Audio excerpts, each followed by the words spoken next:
Welcome, one and all, to this episode of Pacific414 episode reviews. I'm your host, Mike, and in this episode, I will be talking about the Falcon and Winter Soldier's fourth episode, which was titled "The Whole World Is Watching." And in this episode, we see the return of Io and the Dora Milaje, which we saw at the end of the third episode, The Power Broker, and she confronts Bucky because she wants to know why Baron Zemo was busted out by Bucky and Sam.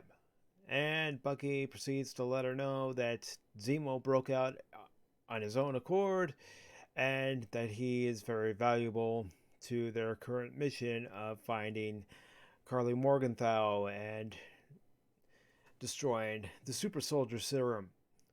And of course, Io and the Dora Milaje want Baron Zemo because he killed King T'Chaka in Captain America Civil War and he needs to answer for his crimes.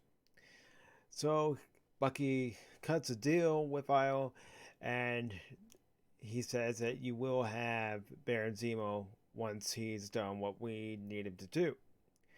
So what ends up happening is Baron Zemo helps Bucky and Sam find out where Carly Morgenthau and the Flag Smashers are.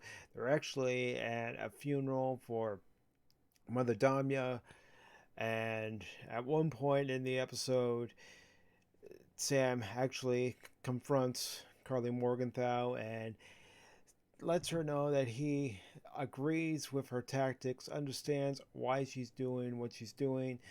Carly goes on to say how much better the world was after the snap because people were actually coming together. There were no walls, there were no fences, there was no barbed wire. Everybody was working for a common goal, and then the snap was reversed, and those who went missing ended up coming back, reclaiming their homes, and the people who once had homes were kicked out. And that's what she's fighting for. She's fighting for the people who she and other members of the Flag Smashers Field were wronged because of people returning. And what ends up happening in this episode is Baron Zemo actually influences some children to give up the location with some candy and seeing a nursery rhyme Baba Black Sheep. And at another point, they end up confronting Carly Morgenthau for a second time. And at this point, after the first confrontation with Carly Morgenthau goes awry when they find her location, and it's the group of Lamar Hoskins and, of course, John Walker. You've got Bucky, you've got Sam, and thanks to John Walker being brash and not wanting to wait till the time was given, he ends up interrupting Sam and Carly Morgenthau as they're trying to understand each other a little more. And a fight ensues. Baron Zemo at one point fires his gun at Carly when she's going through the vows of this church building that they're in, and actually ends up wounding Carly. And at one point, Carly drops the vials of super soldier serum, in which Baron Zemo manages to destroy all but one. And of course, that one vial of super soldier serum is taken by John Walker. He injects it into his system and now is a super soldier himself. So, what ends up happening in the final confrontation between Carly Morgenthau and Captain America, John Walker, Sam, and Bucky is that Lamar and John Walker are going to apprehend the Flag Smashers, Carly specifically, and Lamar and John get separated because Lamar proceeds to go ahead while John's distracted. Lamar didn't know that John was distracted. He thought he was being followed closely behind, which he should have been. But unfortunately, with John being distracted, Lamar has a confrontation with the Flag Smashers. He is tied up and being held hostage. And what ends up happening is when they finally, are able to help Lamar, who is able to free himself thanks to a knife that he had in his side pocket. You know, Carly and the Flag Smashers, end up fighting with Sam, Bucky, and John Walker. And of course, they end up fighting with Lamar, and Carly ends up killing Lamar. And I really thought that was a blown opportunity to really expand on Lamar's character, get into more of the history of the character of Battlestar. I will admit, I have never read Captain America and the Falcon comics, so if anybody knows any details as to how long the character of Lamar Hoskins and Battlestar went in the run of those comics, please let me know in the comments section. I would greatly appreciate it. But I felt it was a waste of the character. I would have loved to have seen more. Maybe even have him have his own solo stories. But that was that. And what ends up happening is John Walker goes in pursuit of one of the Flag Smashers after Lamar is killed.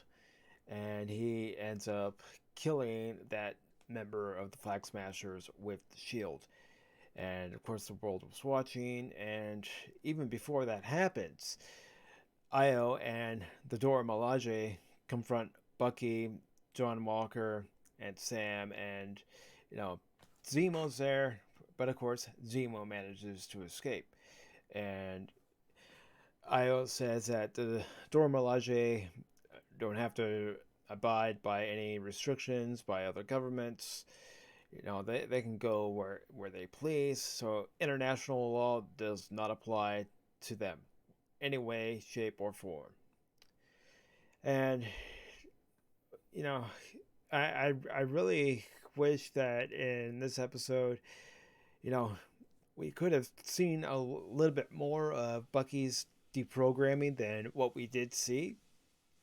I really thought it would have been interesting, and it would have been intriguing to see what methods were used to completely deprogram the Winter Soldier programming that was deep within him.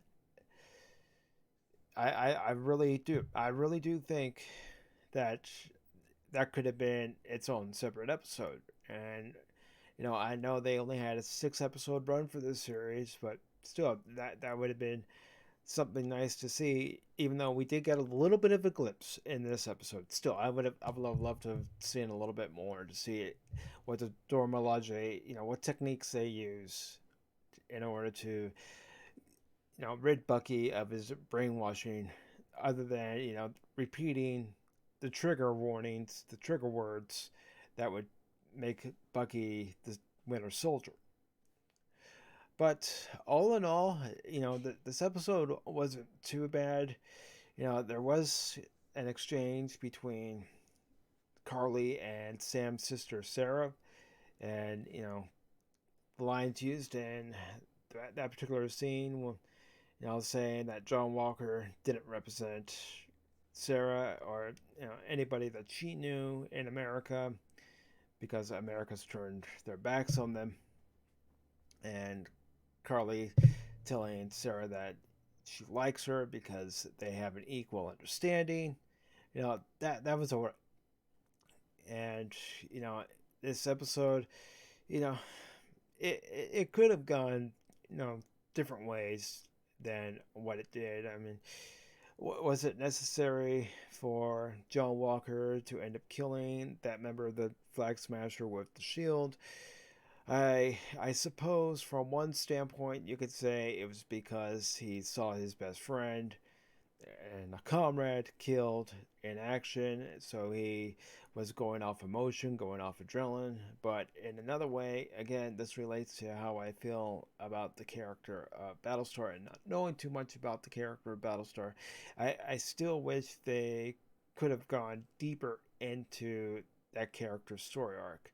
whatever it might have been in the comics. Again, if you have that information, please, let me know down in the comments section, because again, I'm going to reiterate the fact that I have never read Captain America and the Falcon series of comics.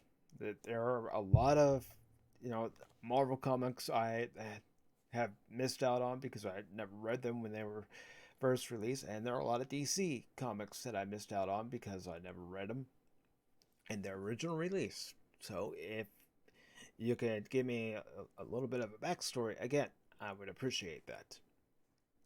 But anyways, this episode, it still leads, into the overall story of the show. I mean, there are parts of this episode I liked, and I'll admit it was the action parts, and again, seeing a little bit of, Bucky going through the process of, unbecoming the Winter Soldier, and having the nickname White Wolf. Of course, we know that he was given the name White Wolf in Captain America Civil War, because it was also Captain America Civil War that we last saw Baron Zemo, and he killed King T'Chaka. So overall, this episode was all right. It wasn't really one of my favorites, but I do in some ways understand why they went with the decisions they did, but in other ways, especially saying the Dora Milaje don't have to obey any jurisdictions as far as international law, I just find that hard to believe, since now everybody knows about Wakanda, instead of Wakanda being an isolated pocket and isolated from the world. Now pretty much everybody knows about Wakanda after Black Panther, and I just find it hard to believe that they would be exempt from international laws and international treaties. But that's just my opinion, and you know what they say about opinions. But that's what I got for this episode. It was all right. If I were to give it a rating system, out of 5 stars, I would give it a 3.0 out of 5. It wasn't terrible, but I would have loved to have seen just a little more. And even at a 50-minute runtime, there's only so much that they can show at one time in the episode. So that's what I've got to say about this episode, and I hope you all understand where I'm coming from. If you don't, well, that's why we have a difference of opinion, and it's okay to have a difference of opinion. And once again, I'm just going to say it one last time. If you have a little bit more information that you want to share in the comments, please do. I would greatly appreciate it. Because the more I learn about history and what happened in the comics, the better I'll have an understanding as to why they went a certain direction with certain characters as the series goes on.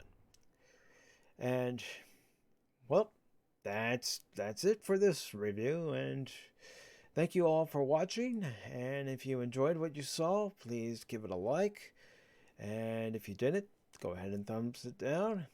Please share this video, subscribe if you so choose, and until next time, I will see you all later. Take care.